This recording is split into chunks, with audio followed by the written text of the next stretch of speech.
I wanted to share some stuff with you guys that has been going on in my life lately. I've been working on facing some struggles that I've had since I was a little kid, but I've been avoiding dealing with until now.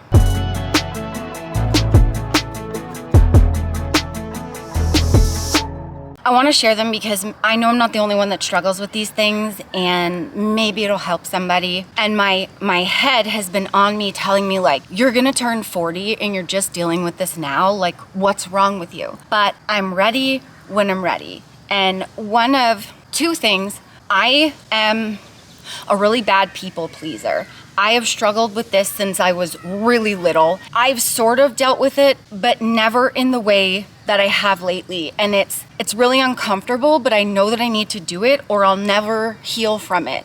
And I'm gonna be 40 and I wanna face stuff. I don't wanna run from things anymore. The other one is anxiety. What I realized though is that they're the same thing. It's not anxiety. I'm worried about what other people are gonna think of me. It's all to do with the people pleasing. And I got it when I was a kid because of trauma that I went through. I had a really traumatic childhood. You know, one of my biggest things, like my parents, they split up when I was like 1.5, so I don't even remember them together. I went back and forth from like my mom's house to my dad, and my dad was always flip-flopping houses. He either lived at my Nona's or he was bouncing from girlfriend to girlfriend. And I was in and out of all kinds of houses, and then my mom remarried and we moved from a house to an apartment, and then from that in with my stepdad. And my dad was pretty absent. Like, he lived with my Nona most of the time, and every other weekend when I would go see him, he usually wasn't there. It would be my Nona taking care of me, or he would promise that he would come pick me up and take me out for dinner. He'd show up late or he wouldn't show up at all. And then eventually when I was 10, he just left my life altogether. There was a ton of other stuff that went on in that time, but I think a lot of bouncing around from house to house, even though everyone that was raising me was really doing their best, I don't blame anybody, but as a little girl, I think I took it on, and I kind of, especially after my dad left and like going from all these different houses, often I heard like, oh, you're whiny, oh, you're this. And my dad, he would just like, oh, I promise I'll come get you. And then he wouldn't. And so I started internalizing it as there was something wrong with me. And by the time he left when I was 10, it really just, it seemed that I took on that I was not good enough. And I started really taking on this role of the people pleaser, trying to be perfect, never complaining, hiding if I was struggling with something, never asking for help, trying to be independent in everything I did, hoping that if I was good enough, nobody would leave me, everybody would stay. I took it on to the point where as I started getting older, I started using food to cope. I would hide behind my hair. I grew my hair and my bangs really long, and they would dangle in my face. Every time that I would go to school, grade school, high school, college, I would walk with my hair in my face and my head down, thinking that that would hide me. And then eventually, with coping with food, I developed a severe emotional eating problem, and I started hiding behind my weight because the emotional eating was causing me to gain a lot of weight. So I started hiding behind my weight, and because of the emotional eating, I put on so much weight that I ended up weighing 275 pounds, and my weight started causing me serious health problems. I was forced to look at that and work through losing the weight. And in turn, I did have to look at some of the underlying things that was causing me to eat to gain the weight, but I never fully worked through it. What I've made my goal lately is to admit when I'm struggling, to admit my faults. I've kept it in for so long.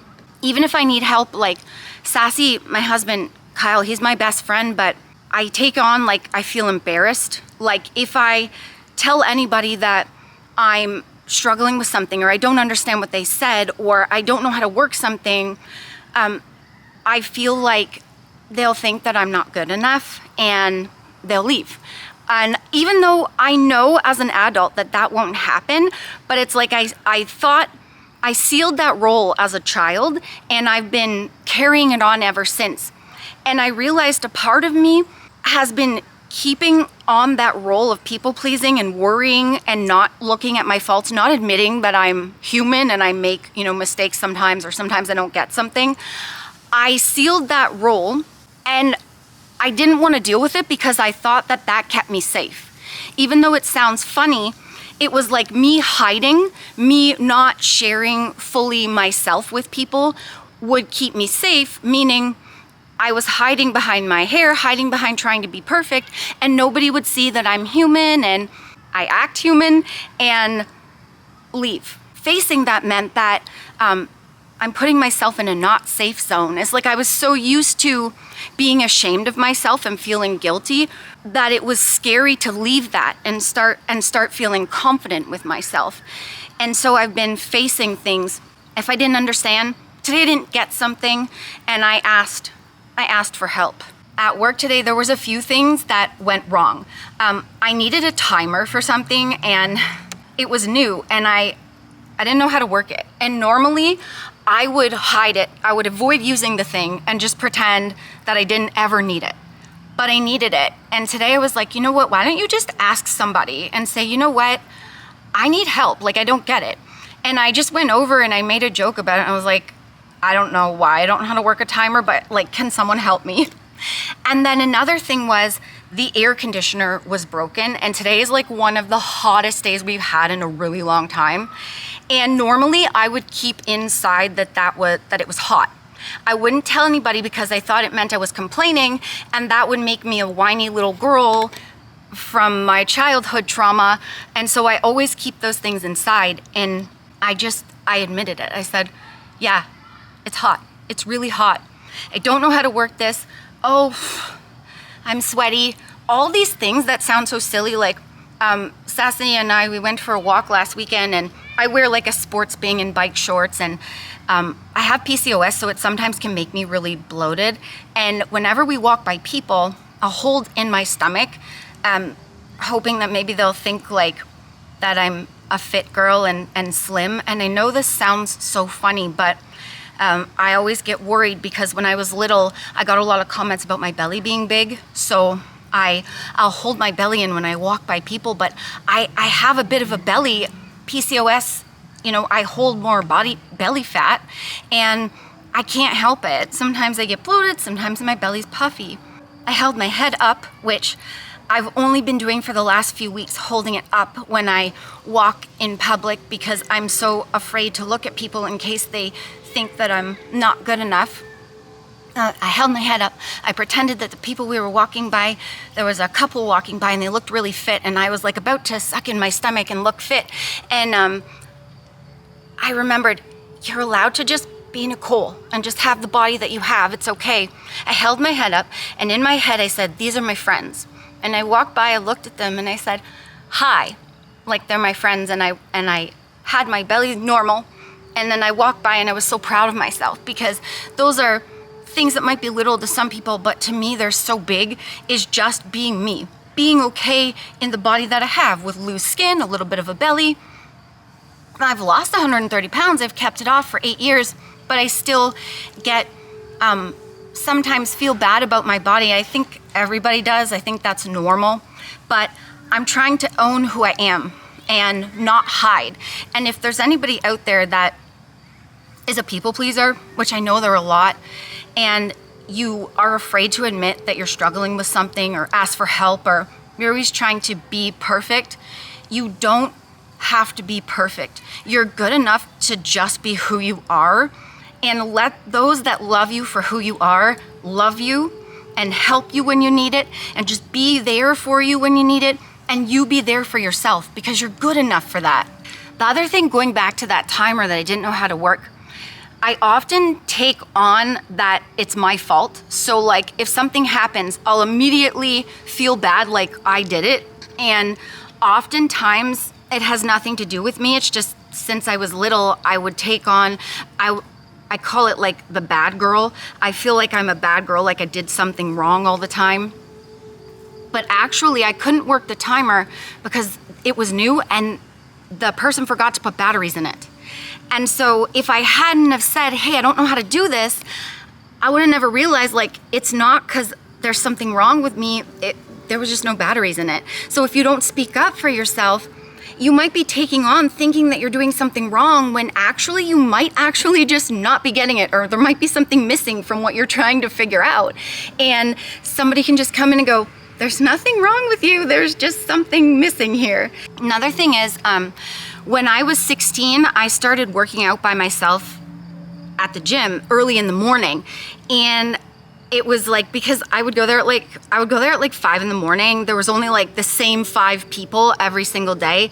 And I was doing like some bicep moves, and there was this bodybuilding guy that was in there every single day at the same time as me. And he came over one day and he said, you're doing a good job, but like, if you try it this way, you can actually hit your muscle way better. And I was so embarrassed because I immediately was like, oh gosh, this is embarrassing. I don't know what I'm doing. He's helping me. And I immediately started feeling bad. But he really just wanted to help me, but I shut down and I let him help me, but I didn't hear anything he said because I was so embarrassed. It turns out when you allow people to help you, you realize that they just want to help you. They're not trying to criticize you or say that you're doing something wrong. They just genuinely want to help. They're really willing to help you. Like, Kyle and I went to the gym a few times and we weren't sure how to operate a machine or something. We would just say like, hey, you know what? Can you help? And when you're open and you're like admitting, hey, I need help here, people are more than willing to help you. And like, me and Nicole have been around gyms since we were teenagers, and we're like 40 now. So we know the equipment, but they're always adding new stuff and stuff we hadn't used. So even we didn't know. So it's okay not to know what you're doing. Just ask someone. And yeah, like I realized too with the holding my head down in public, like I was always feeling weird about myself. And then I would be like, I think people are weirded out by me, but it was me. I was feeling weird. I was feeling ashamed of who I was and wanting to hide and keep my head down. And then I realized like, hey, if I'm feeling this about me, it's like a mirror. No wonder why people are weird, because I'm projecting my weirdness onto them. So as I start owning it, holding up my head, saying hi like they're my friends, I've noticed a huge change. Like people respond back like I am their friend, because I'm not afraid of hiding myself anymore. And so these are like the little things that I've been doing. They're very small. If I'm overthinking, I'll just go to Kyle and say, you know what? I'm overthinking right now. Or you do a lot of notes too. You'll get it out that way too. Oh yeah, I'll write a note too if like Kyle's not around. I'll like this morning I wrote a note on a napkin, like basically I had the realization about like sometimes I hold myself back and I hold in like my imperfections because I think that that's a safety thing for me. And so I wrote that on a napkin in my own way to like speak it out.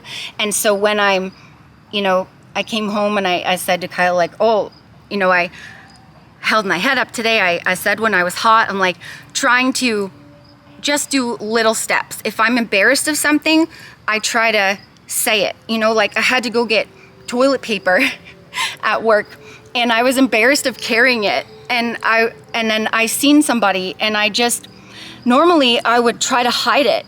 But everybody uses toilet paper. But in my head, it's like, oh my gosh, don't show that. That's embarrassing. I looked at the person and I said, I have toilet paper in my hand. I owned it. I never could have done that before. It sounds small and little and silly, but it's not for me. It's big. So I'm trying to just do those little things. If I'm feeling embarrassed about something, I say it out loud now. Or if I'm not ready to say it to somebody, I'll write it down. And if I'm overthinking, I'll write it down. Just like anything. And if I'm making a mistake, I used to panic and shut down and then not try to learn how to fix it. Or if there's something that I could do better, I would just totally shut down and never do it again. And Nicole actually taught me, I used to be under the belief like most guys, like holding stuff in makes you a tough guy.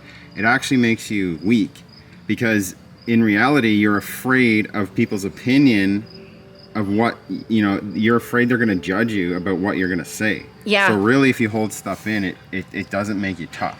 It actually makes it worse. And then if you hold it in, you're feeling bad, and then other people can feel that, because everybody can feel energy. And if you're feeling bad about yourself, people know it.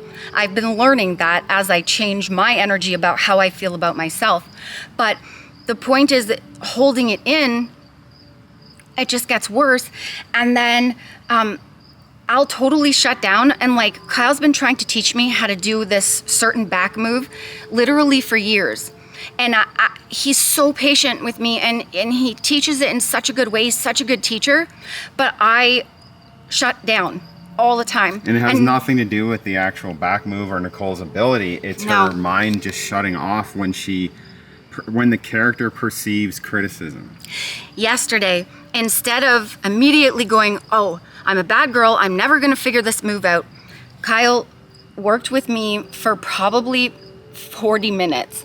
And he just showed me different things, and we just worked until I got it. And my head told me, like, you need to stop this. This is silly. It's just a back move. You need to shut this down and stop. And normally I would. And then I would just do it wrong over and over again and never look at it again.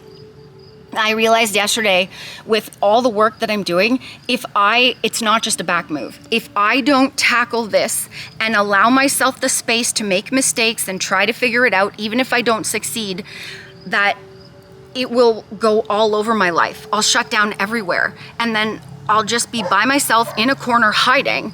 And I don't want to live like that. I don't want to live my year 40, when I turn 40 in like a week and a half, scared and in a corner. The moral of the story is, if you're carrying toilet paper in public, yell out, I'm carrying toilet paper. And then you can both laugh and have fun and not worry about it, because we're all human and we all use it. So the friends, if you want to know exactly how I lost the 130 pounds, I've got my ebook, my weight loss ebook, the first 50. It's exact portions and exact meal plan that I used to lose my first 50 pounds, plus a bunch of others, and a guilt-free cookbook. The link is down below. Code Nicole will save you 10%. I also have Hoodled. HTLT Subs just came out with this G coffee creamer. If you love flavoring your coffee, it's mocha latte flavor. It's got 3.5 grams of protein and nootropics for focus and So you need to focus right now. And nootropics for focus and mental clarity and memory, so that when friends are shouting, you can remember stuff. They also have Collagen Plus. Code Nicole will save you. Code Nicole will save you 10%. Link is down below. Weight loss is not a punishment. Life is not a punishment. Live your life. Own who you are. Love it. Watch this vid and this vid for more sustainable, fun weight loss tips and just in general life stuff. Love you. Peace. I'll catch you in the next one, sweetheart. See ya. Remember, the friends, that weight loss isn't just about the number on the scale. It's also about here and here. Heart and mindset. Fight through it. You can do it.